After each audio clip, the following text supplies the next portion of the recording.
Hello and again welcome back to Shippify. In this video series we're going through each of the scenarios in which Shippify calculates shipping rates and explain exactly how to set them up to your specific needs. We've already been through two different scenarios: what happens when there's only one item in the cart and what happens when there are two or more items in the cart with the same shipping tag associated to the same shipping method. Today we're going to talk about the scenario of what happens when none of the items are tagged with this shipping method. We're going to use the fast shipping method as our test demonstrator, and without further ado, let's begin. When we go into the shipping methods edit page, we can see some of the shipping methods basic settings like its name and the shipping tag prefix associated with it. In this case, it is fast. When we create a new shipping method, there are three basic questions we must answer for. We're not going to go through each of these questions because the first one we've already gone through in the last video, and the last one we will go through in the next video. We will only talk about the second question today. What happens when none of the items in an order are associated with this shipping method? Again, here we have a few options and we're going to go through each one of them just to make sure you understand it fully. So the most obvious thing we would want to do if none of the items in a cart is associated with this shipping method is simply to not display this shipping method. Now in this case, it means that customers will not be able to complete the order with this method. Let's see how it actually looks in Shopify. We're going to add this product to cart. And this product, as you can see, is only tagged with the regular 25 with the regular shipping method and not the fast one. So this product is only available for standard shipping at the cost of $25 because this is how the regular shipping method is being calculated.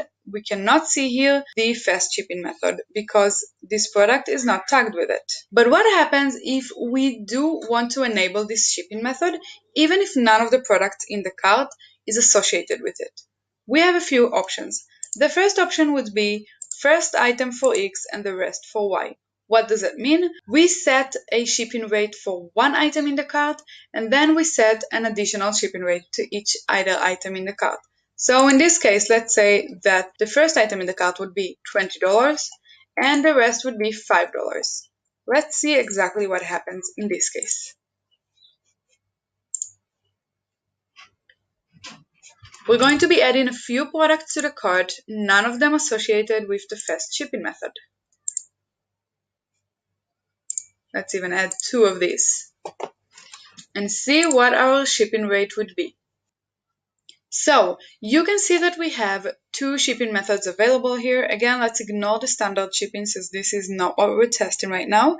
And fast shipping, even though none of these products is associated with the fast shipping method, we do see it with the shipping rate of $25.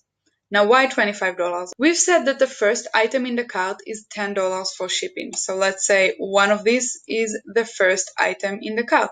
And then we have three additional items, each for $5.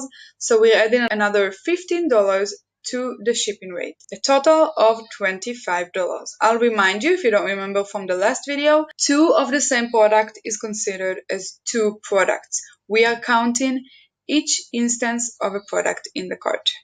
The next option we have, if we want to enable this shipping method for products not tagged with it, is to go through a table of options. What does that mean? We can actually set the shipping rate for each product in the cart. We can do it for up to 10 products, and from there will be a flat rate. So let's give you the easiest example. Let's say the first product would be $30 for shipping. The second product would be $25. The one after that would be $20, $15, $10, $5, and for the rest of the products, we're going to give a $3 shipping rate. Now let's see how that actually looks in real life. I'm going to be adding a few products. Let's start only with about 3 products to see how the table of content actually behaves.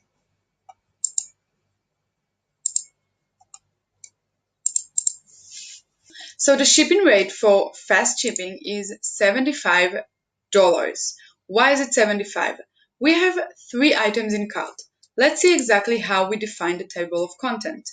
We've said that the first item would be 30, the second 25, and the third 20. So all it does is combine these 3 rates to the final shipping rate. Now let's add some more products. Let's just add another variant for each, another instance for each. And now the fast shipping rate is $105. Why? Because we now have 6 products in the cart and we have all of these shipping rates combined. The next and final option, if we want to enable this shipping method even though none of the items are tagged with it, is to give a flat rate per item. Now let's do something simple and give a $5 flat rate per item. I will add a few items to the cart.